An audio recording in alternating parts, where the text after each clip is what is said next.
അയ്യോ എന്താ ഈ സാധനം? എന്താ നോക്ക്, എനിക്ക് മേടിച്ചു വരുന്നു.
മിസ്റ്റർ പണിക്കർ, ഒളിച്ചോടാനുള്ള പരിപാടി ലക്ഷ്മിയെ അറിയിച്ചുകൊണ്ടുള്ള കത്ത് ഡ്രൈവർ അപ്പുക്കുട്ടൻ മുഖേന നിങ്ങളുടെ കയ്യിൽ കിട്ടി. 11-ാം തീയതി രാത്രി വേണു വരുന്നതും കാത്ത് നിങ്ങൾ മണ്ഡപത്തിൽ ഒളിച്ചിരുന്നു. അവിടെയുണ്ടായ സ്ട്രഗിളിൽ ഈ തൊണ്ടി സാധനം കൊണ്ട് അടിച്ച് വേണുവിനെ മൃഗീയമായി കൊലപ്പെടുത്തി. Yes, you have done it. തെളിവുകളെല്ലാം ഞങ്ങളുടെ കയ്യിലുണ്ട്. മുകുന്ദൻ. മലേറിയ ടെസ്റ്റിന് വേണ്ടി എടുത്ത രക്തത്തിൽ നിന്നും വേണുവിന്റെ ബ്ലഡ് ഗ്രൂപ്പ് അല്ല പണിക്കരുടെ ബ്ലഡ് ഗ്രൂപ്പ് എന്ന് വ്യക്തമാണ്. വേണുവിന്റെ എ പോസിറ്റീവ് ആണ്, പണിക്കരുടെ O നെഗറ്റീവ് ആണ്. അതൊരു വളരെ റെയർ ഗ്രൂപ്പാണ് സാർ. എന്തെങ്കിലും മറുത്തു പറയാനുണ്ടോ?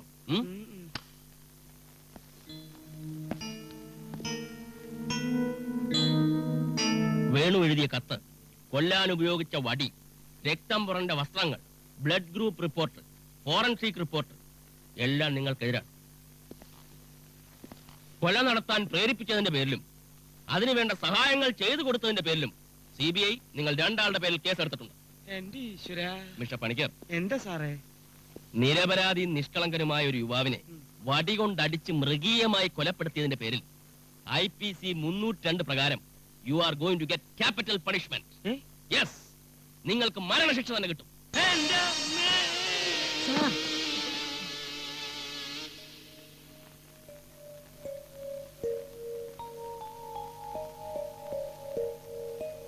നിങ്ങളൊക്കെ CBI-ക്കാരാ?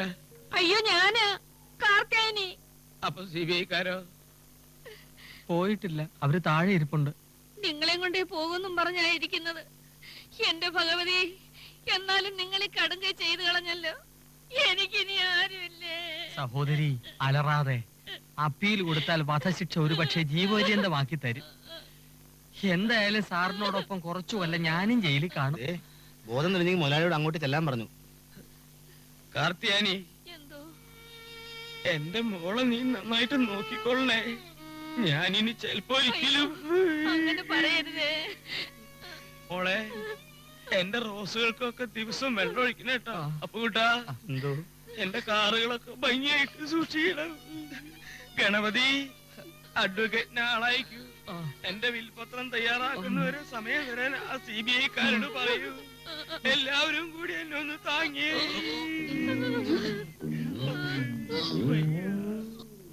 എന്നെ എവിടേക്കാ നിങ്ങൾ കൊണ്ടുപോണേ? സാർ സ്കോട്ട്ലൻഡ് യാർഡിൽ എത്ര കൊല്ലം ഉണ്ടായിരുന്നു? 3 കൊല്ലം. അവിടെ വെച്ചാണ് സാറിന് സ്വർണ്ണ മെഡൽ കിട്ടിയില്ലേ? അതെ. You are very great sir. Mister Panicker ഇരിക്കണം. വേണ്ട, ഞാൻ ഇവിടെ നിന്നോളാം. ഇരിക്കണം. ഉടനെ തന്നെ തൂക്കിക്കൊല്ലോ സാറേ. പറയാൻ പറ്റില്ല.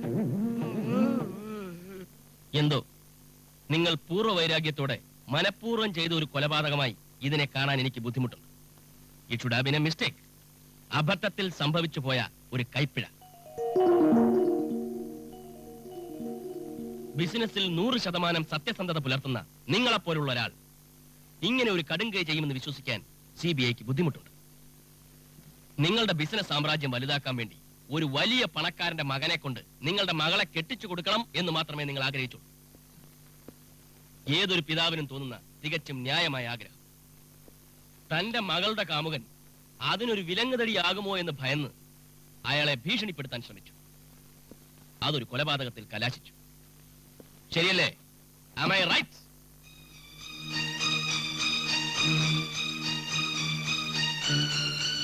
പോകാനുള്ളവർ പോയി. സംഗതി എന്റെ സഹോദരനായിരുന്നു. പറഞ്ഞിട്ടെന്ത് കാര്യം? അവനിതൊന്നും വിധിച്ചിട്ടില്ലെന്ന് കരുതിയാൽ മതി. അതുകൊണ്ട് നിങ്ങൾക്കെതിരായി ഈ കേസ് ഫയൽ ചെയ്യുന്നതിൽ ഒരർത്ഥവും ഞാൻ കാണുന്നില്ല. എന്തായി? എഴുന്നേൽക്കൂ. ഒരേ ഒരു കാര്യം മാത്രം. നിറവേറാത്ത ഒരു ആഗ്രഹവുമായിട്ടാണ് എന്റെ അനുജൻ പരലോകത്തേക്ക് യാത്രയായത്. അവന്റെ ആത്മാവിന് നിത്യശാന്തി കിട്ടാൻ. അതിനുവേണ്ടി മാത്രം അവന്റെ ഇരട്ട സഹോദരനായ എനിക്ക് നിങ്ങളുടെ മകളെ വിവാഹം കഴിച്ചു തരണം. നമ്മുടെ ഡ്യൂട്ടി. I know. ഇത് നിങ്ങൾ എനിക്ക് വേണ്ടി ചെയ്യുന്ന ഒരു പ്രത്യുപകാരം മാത്രമല്ല, ഒരാത്മാവിനോട് കാട്ടുന്ന നീതി കൂടിയായിരിക്കും.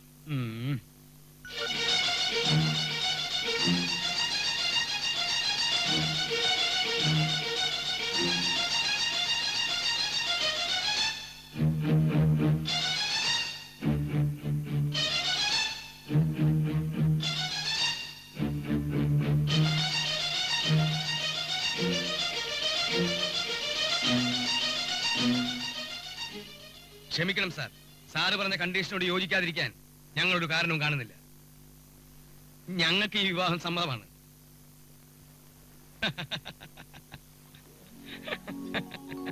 ഭഗവാനേ,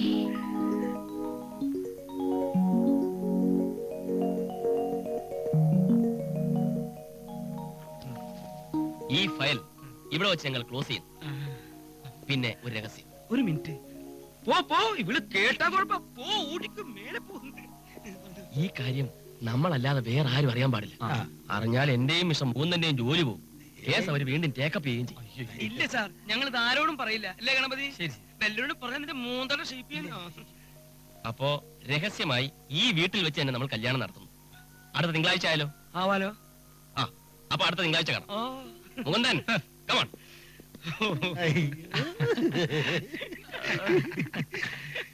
സമാധാനായി. അയ്യോ, എന്റെ അമ്മേ, ചതിച്ചല്ലോ. എല്ലാം കേട്ടു തോന്നണേ. കൺഗ്രാചുലേഷൻസ്. Thank you. പിന്നെ തിങ്കളാഴ്ച ഞാൻ ഉണ്ടാവില്ല. ട്രൂപ്പിന്റെ ഉത്തരേന്ത്യൻ പര്യടനമാ. ദൈവം സഹായിച്ച എല്ലാ മംഗളമായിട്ട് വരും. All the best. നോൺസെൻസ്. കല്യാണം കഴിച്ചു കൊടുത്താൽ കേസ് ചാർജ് ചെയ്യില്ലെന്നു. ഇത് എവിടത്തെ CBI? കാലം മാറിപ്പോയില്ലേ മുതലാളി. ഇപ്പൊ ഇങ്ങനെയൊക്കെയാ ഇൻവെസ്റ്റിഗേഷൻ. വേണുവിന് ഒരു ഇരട്ട സഹോദരൻ. ലോക്കൽ പോലീസ് അന്വേഷണം ആരംഭിക്കുന്നതിന് മുമ്പ് തന്നെ എവിടെന്നോ പ്രത്യക്ഷപ്പെടുന്ന ഒരു CBI. എവിടെയോ എന്തൊക്കെയോ ചീഞ്ഞ് നാർന്നുണ്ട് ഡാഡി. വല്ല എലിയും ചത്തിടപ്പുണ്ടാവും. അതല്ല, എന്തൊക്കെയോ കുഴപ്പങ്ങളുണ്ടോ.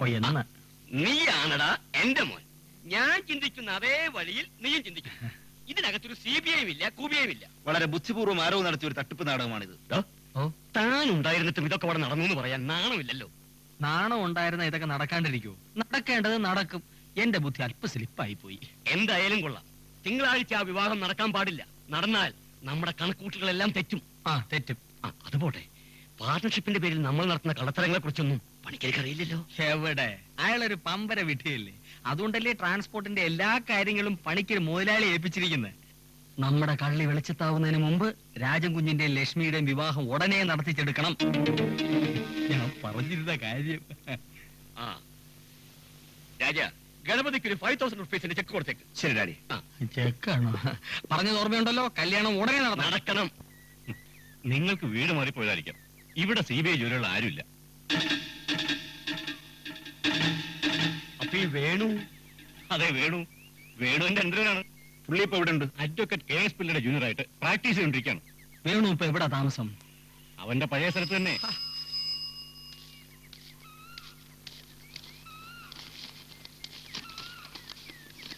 അവന്റെ കാര്യം പറഞ്ഞേ ഉള്ളൂ. വേണുവിന്റെ കത്തും വന്നു. സാറിന്റെ അനന്തരവും വേണുവിന്റെ കത്ത് തന്നെയാണോ? നിങ്ങൾക്ക് എന്താക്കിയ സംശയം? എന്റെ അനന്തരം വേണുവിന്റെ തന്നെ.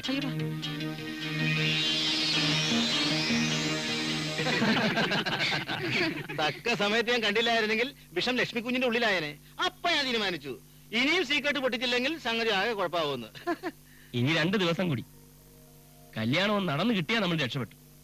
പിന്നെ കാര്യങ്ങളൊക്കെ പുറത്തായാലും പ്രശ്നമില്ല. ഒരു പ്രശ്നമില്ലെന്ന്. ആദ്യം തെറിക്കുന്നത് എന്റെ ജോലിയായിരിക്കും. ആര് പറഞ്ഞു? കല്യാണം കഴിഞ്ഞാൽ ഞാനല്ലല്ലോ അവിടുത്തെ കൊച്ചുമലയാളി. പിന്നെ ഞാൻ പറയുന്ന കണക്കല്ലേ കാര്യങ്ങൾ നടക്കൂ. കൊച്ചുമുതലാളി, പരേതനായ വേണു.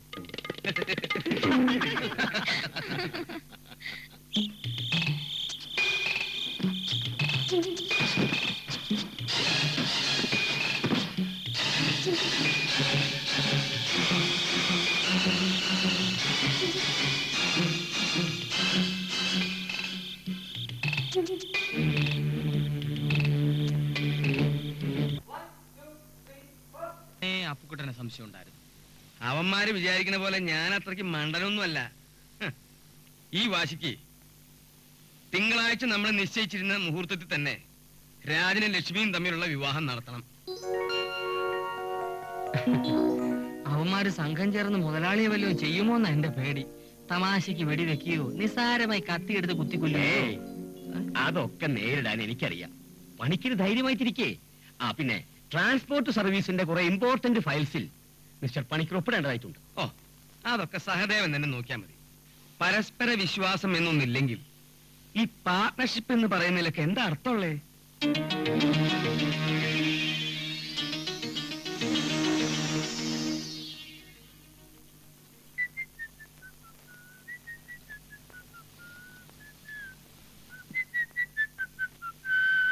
മാഷേ,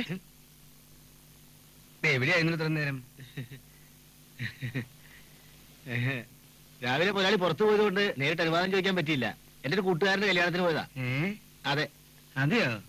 എങ്ങനെയുണ്ടായിരുന്നു കല്യാണമൊക്കെ? പൊടി പൊടിച്ചു. 4 കൂട്ടം പ്രഥമം കൂട്ടി സദ്യ ഉണ്ടു. ഒന്ന് മണത്തി നോക്കി. വേണ്ടതാ. ഒന്ന് മണത്തി നോക്കാം മുതലാളി. വേണ്ടത് മോനെ. അടുത്ത കാലത്തൊന്നും ഇങ്ങനത്തെ ഒരു സദ്യ ഉണ്ടിട്ടില്ല. ഉവ്വോ. നീ കല്യാണത്തിന് പോയതാണോ അതോ കല്യാണ ബ്രോക്കറായിട്ട് പോയതാണോ? ഈ മുതലാളി ചിലപ്പോ തമാശ പറഞ്ഞേട്ടാ മനുഷ്യൻ ചിരിച്ചിരിക്കത്തു. അതെ, ചില മുതലാളിമാർ തമാശ പറയട്ടാ ഭയങ്കര വളിപ്പാ. ഇതൊരു തമാശ ഇങ്ങനെ തമാശ പറയരുത് കേട്ടോ. എന്തത്? തമാശ പറഞ്ഞത് നിർത്തണി. ഇത്രയും കൊല്ലം നിന്നെ പോറ്റിനുള്ള ശിക്ഷയാണോ നീക്കുന്നത്? മുതലാളി മിണ്ടിപ്പോവരുത്. നീ നിന്റെ കൂട്ടുകാരെ കൂടെ തന്നെ കൂടിക്കോ. പാട്ടും കൂത്തായിട്ട് നടന്നോ. ആ CBI കാരന് പറഞ്ഞേക്ക് തിങ്കളാഴ്ച മുഹൂർത്ത സമയത്ത് തന്നെ വന്നോളാം. മുതലാളി വേണ്ട, ഒന്നും എനിക്ക് കേൾക്കണ്ട. എല്ലാം എനിക്ക് മനസ്സിലായി. ഈ നിമിഷം തന്നെ പെട്ടി സാധനം എടുത്ത് ഇറങ്ങണം. മുതലാളി ഞാൻ ഇറങ്ങി പോടാ.